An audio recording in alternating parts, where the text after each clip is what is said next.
আসসালামু আলাইকুম সকলকে নতুন আরো একটি ভিডিওতে স্বাগতম। আজকে আমি চলে আসছি ঢাকার পুরান ঢাকায় অবস্থিত বাহাদুর শাহ পার্কে।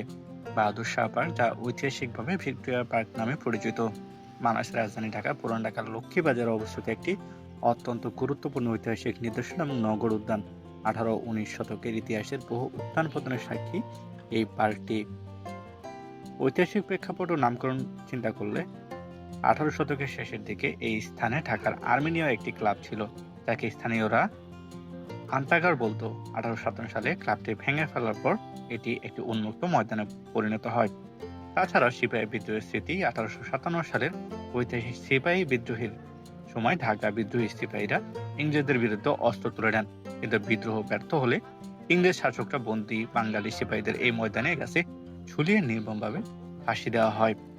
ভিক্টোরিয়া পার্কের কথা আর একটু উল্লেখ করলে 1858 সালে রানী ভিক্টোরিয়া ভারতের শাসনভার গ্রহণ করার পর এই ময়দানে সেই ঘোষণা পাঠ করা হয়। পরবর্তীতে রানী ভিক্টোরিয়ার নামানুসারে এর নাম রাখা হয় ভিক্টোরিয়া পার্ক। 1957 সালে সিপাহী বিদ্রোহের 100 বছর পূর্তিতে বিদ্রোহের অন্যতম নেতা এবং শেষ মুঘল সম্রাট বাহাদুর শাহ জাফরের নামানুসারে পার্কটির নাম পরিবর্তন করে বাহাদুর শাহ পার্ক রাখা হয়। পার্কের পূর্বে অবস্থিত এই স্তম্ভটি 1857 সালের শহীদ সিপাহীদের স্মরণে নির্মিত। এটি ঢাকার অন্যতম প্রধান একটি ঐতিহাসিক স্মৃতিসৌধ।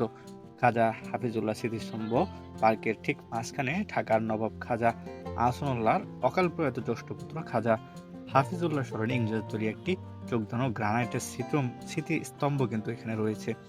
এবং বর্তমান অবস্থা নিয়ে যদি বা গুরুত্ব নিয়ে যদি আপনাদেরকে বলি, বর্তমান সময়ে পুরান ঢাকার ঘনবসতিপূর্ণ এলাকার মাঝে এটি একটি ফুসফুসের মতো কাজ করে। প্রতিদিন সকাল সন্ধ্যায় স্থানীয় বাসিন্দারা এখানে হাঁটাহাঁটি এবং ব্যায়াম করতে আসেন। তাছাড়া শিক্ষার্থীদের মিলন মেলা, পার্কটির চারপাশে জগন্নাথ বিশ্ববিদ্যালয়, ঢাকা তিলক বিশ্ববিদ্যালয়, তাছাড়া সরদি কলেজ, সেন্ট প্র্যাকটিস স্কুল এর মতো নামী শিক্ষা প্রতিষ্ঠান থাকা এটি তরুণ শিক্ষার্থীদের আড্ডার একটা প্রধান প্রাণকেন্দ্র হয়ে উঠেছে।